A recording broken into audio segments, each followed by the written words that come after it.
J'ai conçu un outil génial qui permet aux avocats de générer automatiquement des contrats basés donc sur des templates dans le cadre du droit des affaires. C'est un outil qui pourrait me générer plusieurs milliers d'euros. Et dans cette vidéo, justement, je vais vous montrer comment j'ai réalisé cet outil-là à travers donc le triptyque IA, no-code et API.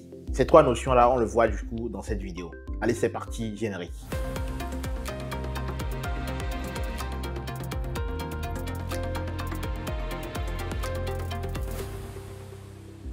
Salut à toi, bienvenue sur ma chaîne. Moi, c'est Espoir Badoun, je suis data scientist. Et ici, sur ma chaîne, je partage avec toi des formations gratuites qui vont te permettre de passer de novice à expert sur des sujets techniques bien précis en intelligence artificielle. Je partage également des astuces de carrière qui vont te permettre de te démarquer sur le marché de l'IA, de la data de manière générale. Et enfin, avec des professionnels qui ont réussi dans le domaine de l'intelligence artificielle, on a un podcast où on échange afin qu'on puisse déceler leurs secrets pour que toi et moi, nous puissions bâtir à notre tour et réussir dans ce domaine. Bref, si tout ça t'intéresse, si tu as envie tout simplement à faire deux choses. Premièrement, abonne-toi afin de participer à cette aventure collective. Et deuxièmement, active la cloche des notifications pour être notifié de tous nos nouveaux contenus édifiants qui apparaîtront chaque semaine sur la chaîne. Donc, comme je l'ai dit en propos introductif, mon outil, ce qu'il fait, c'est simple en fait. Il génère des contrats automatiquement pour des avocats dans le cadre du droit des affaires. Et en particulier donc dans la zone Afrique où on se base sur la législation donc OHADA. Donc c'est le cadre du droit des affaires qui régit en fait le droit des affaires donc en Afrique. Ça va se baser sur cette législation là. Et pour ça donc en fait on a utilisé donc la plateforme WordWare que je vous avais présenté donc dans une vidéo précédente où j'ai conçu un outil, un chatbot qui me permet d'interagir avec n'importe quel site web et de récupérer les informations pertinentes. Si vous n'avez pas vu cette vidéo, je vous invite vivement à jeter un coup d'œil. Donc cette plateforme-là nous permet rapidement de concevoir des solutions, des baselines en fait, sur lesquelles vous allez pouvoir construire des choses par-dessus. Une fois que vous avez l'application sur WordWare, vous pouvez donc l'utiliser de différentes manières. Vous pouvez utiliser son API, ok? Cette notion d'API, on l'a vu également dans une vidéo où j'ai présenté vraiment le concept d'API. Pour rappel ici, l'API en fait, c'est comme un serveur en fait dans un restaurant. Quand vous arrivez, en fait, vous faites votre commande auprès du serveur qui, lui, va aller en cuisine, va transmettre votre commande au cuisinier.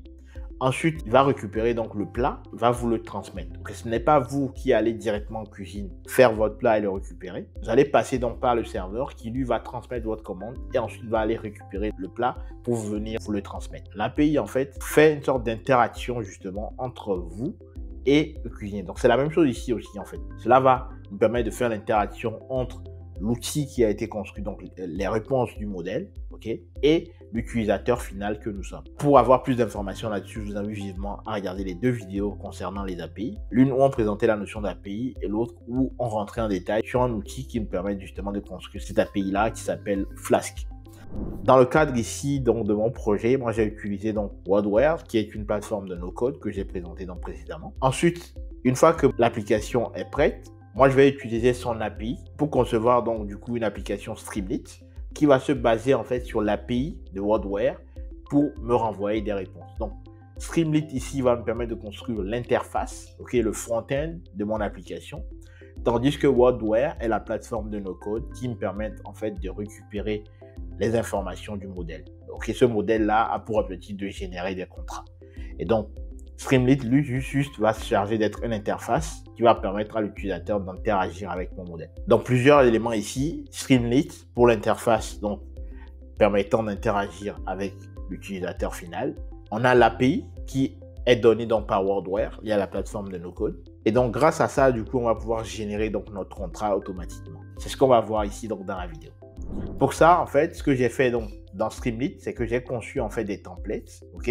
Ici, vous voyez bien, il y a plusieurs templates ici. On a le contrat de vente, contrat de travail, accord de partenariat, contrat de location, contrat de crédit, contrat de franchise, accord de confidentialité. Donc ici, comme je l'ai dit, on est dans le droit OHADA, ok?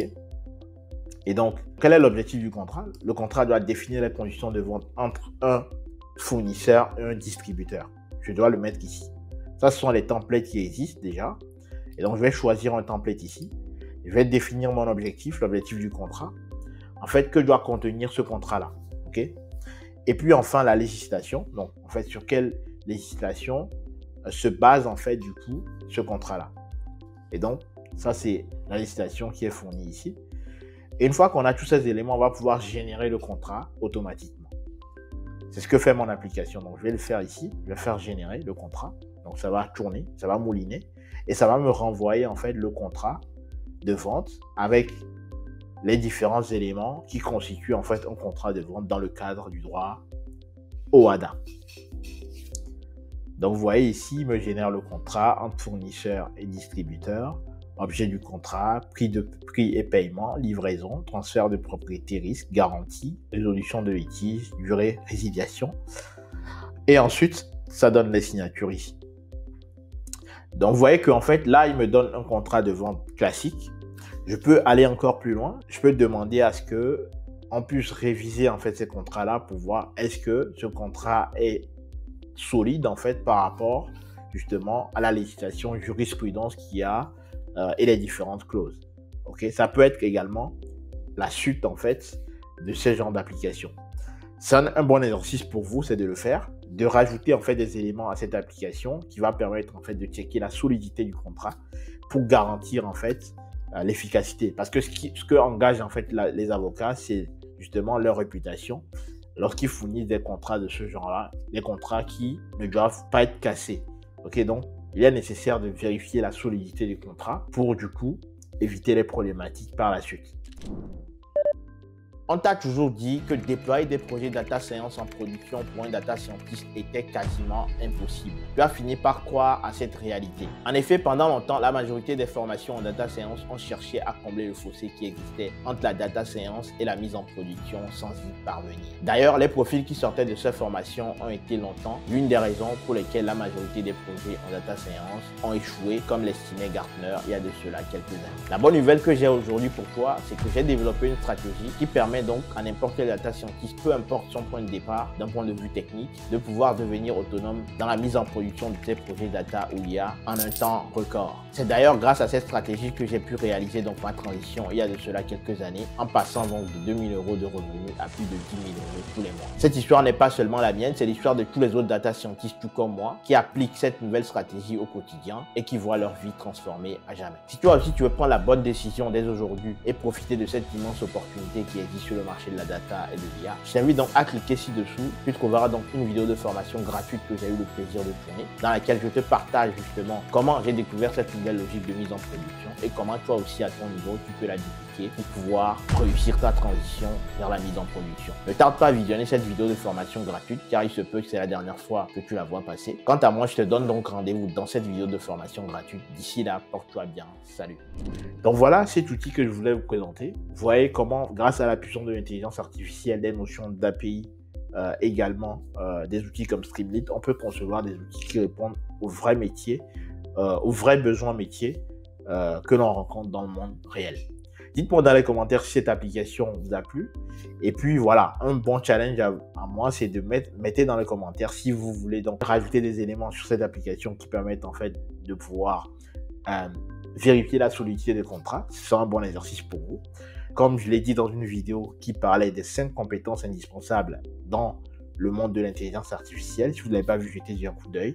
L'un des éléments importants, c'est de se former sur des projets concrets qui répondent aux besoins métiers. Dites-moi donc dans les commentaires si vous acceptez le challenge de rajouter des outils qui vont vérifier la solidité de ce contrat-là. Et puis, on fera une vidéo où on choisira une personne donc qui aura fait cela, qui viendra me partager donc les différents éléments, si vous voulez, au cours d'un live. Ok, donc dites-moi dans les commentaires si vous êtes intéressé par ça, on pourra le mettre en place afin de faire ce genre de challenge qui va vous aider en fait à faire des projets concrets qui vont vous servir du coup dans les entretiens que vous aurez avec les entreprises.